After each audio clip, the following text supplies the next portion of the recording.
ये office of profit का पूरा मामला क्या है, आइए इस पर देखिए हमारी रिपोर्ट।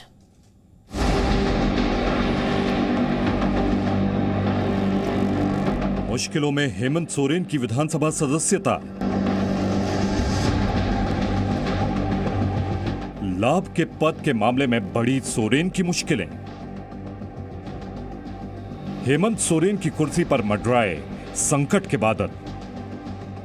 झारखंड के मुख्यमंत्री हेमंत सोरेन की विधानसभा सदस्यता रद्द कर दी गई है। चुनाव आयोग ने राज्यपाल रमेश बैस को हेमंत सोरेन की सदस्यता खत्म करने के फैसले की चिट्ठी भी भेज दी है। झारखंड के राज्यपाल रमेश बैस ने फिलहाल इस मामले में कुछ नहीं कहा है। दरअसल हेमंत सोरेन पर आरोप है कि आरटीआई एक्टिविस्ट शिव शर्मा ने पीआईएल दायर की माइनिंग घोटाले की जांच सीबीआई और ईडी से कराने की मांग की।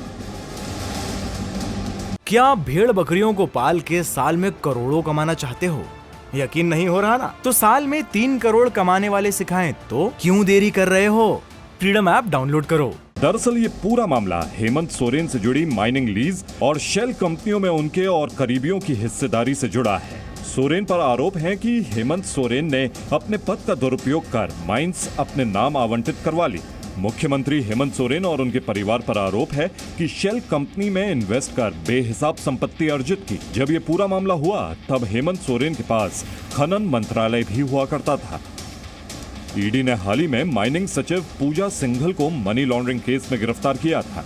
इसके अलावा ईडी ने कल ही सीएम हेमंत सोरेन के करीबी उद्योगपति को 2 AK-47 के साथ गिरफ्तार किया था। लिहाजा इस पूरे मामले में अब सियासत तेज होने के आसार बनते दिखाई दे रहे हैं। तो वहीं मुख्यमंत्री हेमंत सोरेन की कुर्सी भी खतरे में नजर आ रही है।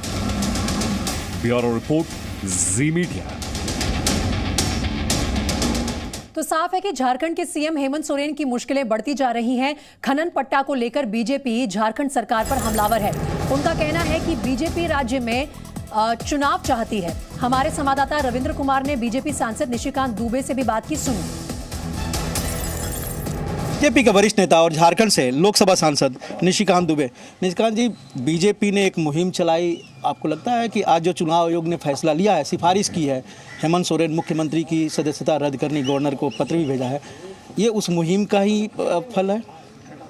हमने भ्रष्टाचार का आरोप लगाया। हमने कहा कि उन्होंने माइंस ले ली, माइनिंग मिनिस्टर के नाते, जिनका कि कोई राइट नहीं बनता है, वो बिजनेस नहीं कर सकते, वो भ्रष्टाचारी आदमी है। इलेक्शन कमीशन ने जो आपके हिसाब से, मुझे आपके माध्यम से जो जानकारी मिल रही है, ये जानकारी यदि सही है तो भारतीय जनता पार्टी का निश्चित तौर पर अपर हैंड है और हम इसको जो है अब जनता तक ले जाएंगे। लेकिन विपक्ष आपके लगातार जिस तरह से सीबीआई के रेड पड़ रहे हैं, ईडी के रेड पड़ रहे हैं, अब विपक्ष कर रहा है सीबीआई, ईडी और आईटी तो था ही, अब चुनाव आयोग भी सरकार और बीजेपी के कहने पर काम कर रही है। देखिए, अपने दिल से जानिए पराये दिल का हाल। उन्होंने सुखराम को ठिकाने लगाने के लिए आईटी का रेड करा दिया। लालू प्रसाद जी को ठिकाने लगाने के लिए देवेगौड़ा जी ने जो है उनको उस वक्त जो है जेल में बंद कर दिया। उसी तरह राजा करुणानिधि की बेटी कनिमोजी, सभी आपको पता है कि उन्होंने कैसे ठिकाने लगाया। कमलनाथ को ठिकाने लगाया था, नरसिम्हा राव को तो क्या किया, माधवराव सिंधिया जी को बेइज्जत किया। तो कांग्रेस जो करती रही है वही दूसरों को सोचती है।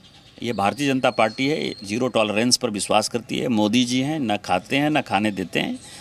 हम हमेशा एक चीज़ लगातार रिपीट कर रहे हैं, फिर मैं आपको रिपीट कर रहा हूँ कि यदि भारतीय जनता पार्टी का भी कोई सांसद, विधायक, मंत्री, मुख्यमंत्री यदि करप्ट प्रैक्टिस करता हुआ पकड़ा जाएगा तो वो सलाखों के पीछे होगा। उसके ऊपर भी सीबीआई की रेड होगी, उसके ऊपर भी ईडी की रेड होगी, उसको भी इनकम टैक्स का नोटिस आएगा।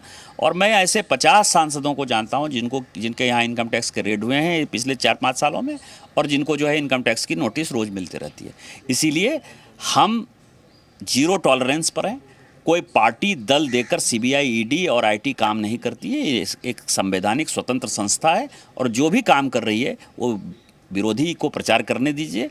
हमारा मन और दिल जो है खुला हुआ है, हमको अपने नेतृत्व पर भरोसा है और मोदी जी जो कर रहे हैं वो सही कर रहे हैं। आखिरी सवाल रहेगा निशिकांत जी, आम आदमी पार्टी आरोप लगा रही है कि ऑपरेशन लोटस दिल्ली में चला रहे हैं और हेमंत सोरेन और झामुमो कह रही है कि ऑपरेशन लोटस जब फेल हो गया तो चुनाव आयोग का सहारा लिया। अब आपको लग रहा है कि जब चुनाव आयोग ने एक फैसला लिया है तो आपका ऑपरेशन लोटस उनकी नज़र में सफल हो जाएगा वहाँ फिर से? आप ये बताइए कि 4 एमएलए को खड़ा कर रहे हैं आप, जहां 61-62 एमएलए 70 की विधानसभा में आम आदमी पार्टी के पास है, वहां 4 एमएलए के हट जाने से सरकार बदल जाएगी। इतना भी बड़ा मूर्ख आपने कोई देखा है? आपने देखा है कि किस तरह का राज्यसभा में जिस तरह के लोग आए, कोई आम आदमी पार्टी के वो कार्यकर्ता है, चाहे वो पंजाब के अंदर से आए हो, चाहे दिल्ली के अंदर से आए हो, किस आधार पर आए सबको पता है। तो जब करप्शन में लोग फंसता है ना, जिस भ्रष्टाचार के ऊपर अन्ना हजारे के आंदोलन के कारण केजरीवाल जी चीफ मिनिस्टर बने, आज उनको अपना वजूद हिलता हुआ नजर आता है। पंजाब, क्या आप भेड़ बकरियों को पाल के साल में करोड़ों कमाना चाहते हो? यकीन नहीं हो रहा ना? तो साल में 3 करोड़ कमाने वाले सिखाएं तो क्यों देरी कर रहे हो? फ्रीडम ऐप डाउनलोड करो।